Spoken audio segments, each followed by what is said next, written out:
ఉదయం నుంచి మధ్యాహ్నం సాయంత్రం 3 పూట్ల ఎండబెట్టి రాత్రికి పట్లు కప్పెట్టాడు. ఏ రాత్రి ఏ 2 చినుకులు పడ్డాయంటే 130 రోజుల మా శ్రమ కష్టం మొత్తం బూడిదలో పోసిన పన్నీర్ అయిపోద్ది. కష్టమైనా నష్టమైనా వాటిలో కప్పెట్టేయాల. రాత్రి పూట 2 చినుకులు రాలంటే ఎవరు కూడా ఒక్కరు కూడా రాలేరు. ఆ టైంలో పొలాల్లోకి రాలేము. అందువల్ల ముందుగానే మనం కప్పెట్టేసుకొని వాటిల్ని ఏ పట్టక ఆ పట్ట కప్పెట్టేసి మళ్ళీ రేపు ఉదయం తెల్లారి వాటిని మళ్ళీ తెరిచి మళ్ళీ ఎండబెట్టి ఆరబెట్టి 14% మాయిశ్చర్ 14% తేమ ఉండే విధంగా చేయడం జరుగుతూ ఉంది. సాయంత్రం అయిపోయింది కాబట్టి ఇక కప్పెట్టేసి ఇక మళ్ళీ రేపు ఉదయం మళ్ళీ వాటిని విరబోసి ప్రతి గింజ 14% వచ్చే విధంగా చేయడం జరుగుతుంది. Prakruti Ratna Harshat Vihar and team members thank you. ఈ విధంగా ఉదయాన్నే పోసాం కదా, భయంకరంగా ఎండ కాసింది, ఇబ్బంది లేదు.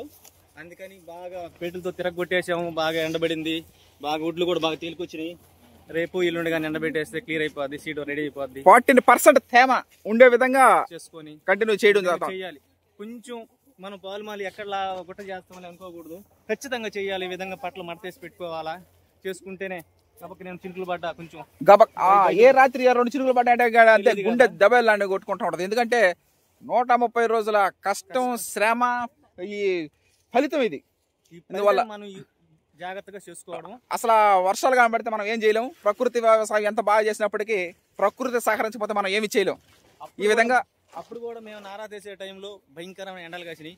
కానీ మేము నారా తీసే టైం ఈ రోజు వర్షం పడింది. ఇప్పుడు వరకు ఎండ పెట్టేటప్పుడు మళ్ళీ ఎండ రావడం పడాల్సింది. అటు ముడితే మేము ఎండ పెట్టాలనుకున్నాము, ఖచ్చితంగా ఎండ కాసింది. మాకు ప్రకృతి బాగా సహకరిస్తుంది. One of the happy moment.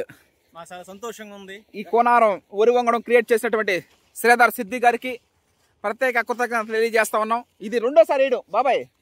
పోయినసారి వేసిన సీడు అన్నానికి కుదరలేదు, కానీ ఈసారి సంక్రాంతి పండగ తర్వాత వీటిని మనం రైస్గా చేసుకొని సంక్రాంతి పంటకి పిండి వంటల్లో యూజ్ చేయడానికి ఉపయోగపడుతుంది.